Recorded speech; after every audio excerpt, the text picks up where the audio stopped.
us on.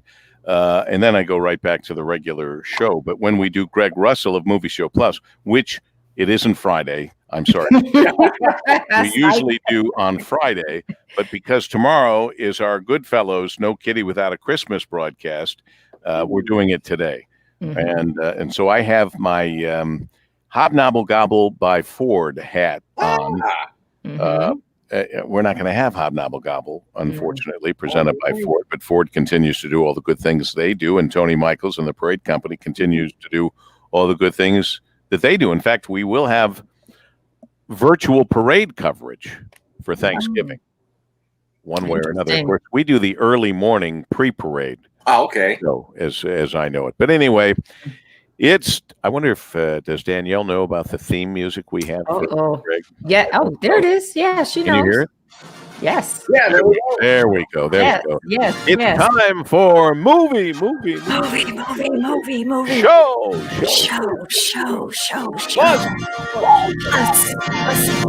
the one and only Greg Russell and Dayna Clark. It's Friday, though. It's not Friday. It's Thursday. I've already explained why we're doing it this way, but let's talk about the movies now. The theaters are open. Right. Yeah. So I hardly recommend you go there using all the social distancing, safe practices, masks, whatever it is you need or want. Make it safe, but I hope that you'll support our local theaters because they've been really hurting for a very long time, like so many small businesses. But that aside, there are still people that are going to want to know what they can watch at home, and you've come to the right place. That's right. That's right. Right, Dayna? Yes, of course. Absolutely. Right. Very good. To look at Dayna, Greg, the way this works on this, I would look at her like this and see her on the screen, but I noticed that I look like I'm looking away from her. So I'll turn my head like this. Now I can't see Dayna, but it looks like I can see Dayna. I feel like one of those weathermen who are going like this and there's really nothing there on the screen. All right. You're in Michigan, it's like you're in Illinois. Move on. Right. There you go. So talk to me about the trial of the Chicago 7 on Netflix. Right. It's a good movie from Aaron Sorkin, and it deals with things that happened. Remember the Republican convention in Chicago in 1968. That's where they had, the rioting and all like that. And the trial itself took place in 1970. And it deals with that with Abby Hoffman, Tom Hayden, and so many other names, Bobby Seale and all like that. Really what this movie shows is that the judge, played by Frank Langella, who, as you know, is a great actor, was just this guy, and not only in this trial, but he had been corrupt in other trials. So it's kind of like these guys were not going to get a fair shake whatsoever. So as we all remember, you heard about all the clown antics that happened in the courtroom and all like that. It was just because they knew no matter what, So you might as well show off. Right. But one of the unique things, Paul W. and Dayna, about how this movie got started was Aaron Sorkin said like 5 or 6 years ago, he's sitting at home, he gets a phone call from Steven Spielberg. Spielberg says, "Hey, I want to talk to you about a movie." Sorkin says he just got into his car and went over to his house. He didn't even ask what the movie was because he said, if Spielberg calls you, go. Absolutely. And so he said, Spielberg said, "Hey, I've got this idea about doing this movie. Why don't you write it?" Because, of course, Sorkin is an award-winning writer as well. So he said, "And we'll put it together." Well, time just went on. Spielberg got involved with other projects. So eventually he just told me, he said, "You know what? You've got this great script. You've directed before. You do the movie." So that's how Aaron Sorkin wound up being, the writer and director of this film. All right, I think we have a little audio. Danielle, Mason, do we have a little audio of the trial of the Chicago 7? We're going to Chicago to protest the Vietnam War. And there's no place to be right now but in it. We watched for a decade while these rebels without a job tell us how to prosecute a war. But they're going to spend their 30s in a federal facility, real time. People say, Abby, are you concerned about an overreaction from the cops? You all right? It was until I saw that. Are the people ready to make opening arguments? At the defense table, Abby Hoffman, Jerry Rubin, Dave Dellinger, Rennie Davis, Lee Weiner, John Freund, Tom Hayden, and Bobby Seale. These defendants had a plan, and the plan was to incite a riot.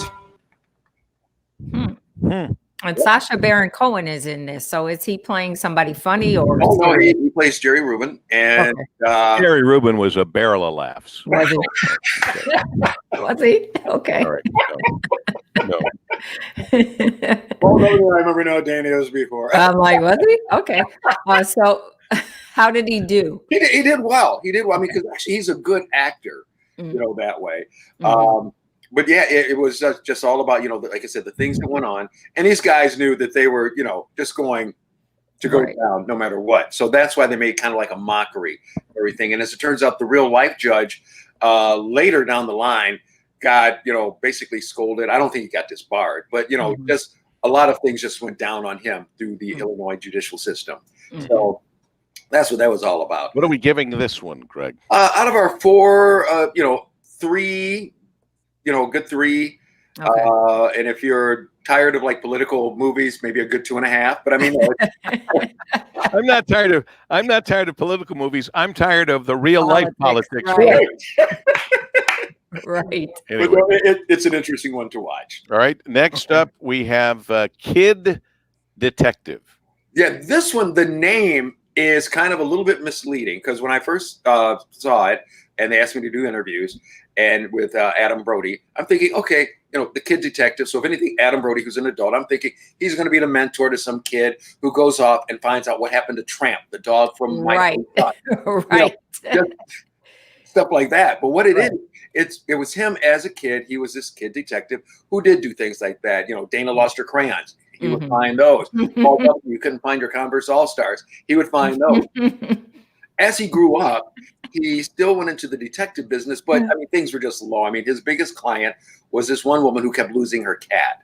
All of a sudden, this young lady came in, and she wants him to help solve this murder mystery from 20 years before. And really, it's a serious film. I mean, there are funny parts in it, but there are it's basically serious about him cutting through all these different layers and trying to find out what happened to this person who he also grew up with 20 years before. Okay. So, but it's not for kids. No, not at all. That's a very important thing you point out because Kid Detective would make you believe it's for kids. Yeah. Right. I mean, you want to take, like your 10-year-old grandson or, 7-year-old daughter to watch it. But yeah, it's more, it definitely is an adult or grown up movie. Because I even brought that up to Adam when I talked to him yesterday he said they had thought at one point about changing it because that was the original name from the story. He said, but they just kept it because that's what, that was the name. But also Paul. So you're on a first name basis with Adam Brody? Yeah. With everybody. He's on a that's first very name cool. basis with everybody. Let me ask you this. I've been so worried about my hat. I can't get it on straight. My head is not made for these. Mine too. But Dayna, I mean, look at our friend Greg. I know. Do you think he cares with his hat? His hat looks just so Your hat cool. can go on there and be in any shape, and it looks perfect for you. But anyway, this is my Australian fisherman's hat. I with think his Beatle shirt. I think and you'll see that later on Channel 4. Right. I think we have audio from Kid Detective. So what can I help you with? Somebody murdered my boyfriend. Seriously? Pretty seriously. He was stabbed 17 times. Is it possible he was involved in drugs? No, he would never do drugs. Gambling? No, he would never gamble. Demon worship? No, he would never worship a demon. Here comes the Kid Detective. Someone's following us. This isn't safe. They're trying to see how my head works. Somebody's testing me. Yeah, well, I mean, that's obvious. Somebody stabbed 17 times. It's clearly a suicide. Is this rated R? Oh, no, PG-13. Okay. But yeah, it's one of those where, like you said, if you do get a chance to see it, and believe it or not, this is one of the ones that actually is showing in theaters. Okay. And when I did talk to him, Adam, the other day, it was one of those where this would have been the type of movie that would have opened up, say, locally, say, like at the main theater in Royal Oak, or maybe the Maple, like that. They're opening up on something like 600 screens because there are no other movies out there in these theaters. Yeah. So, yeah, they're opening up very wide. Well, the other day when I was speaking with Steven. Yeah, and I was talking Spielberg. to David. Yeah, I got you. I'm there. That's it. What do you give trial it, of the Greg? Chicago What do you give it? What does he give it? A 3. Yeah, it's a good one. It's a, Okay. The trial of the Chicago 7 and Kid Detective both hovering around a 3 Right. on movie. Show. Plus. With Greg Russell and Have a great the one and weekend. only Dayna Clark. You too. I need to go out and get some sun. Jeez, Yeah. what is that? Jeez, oh, jeez. Goodness gracious, you need some color. It is only Thursday though. Let's not Yes, get don't get confused. Yes. and please don't get confused. Greg really does need a little color. So I know that, and when Dana says, well, I was out sunning getting a tan. Yeah. Okay. I understand completely. That vitamin D, baby. You need that vitamin D. How do you get to be 8:31 already? Oh gosh, we gotta go. You don't even have time to change hats, so to speak, Dana. We've got our WJ.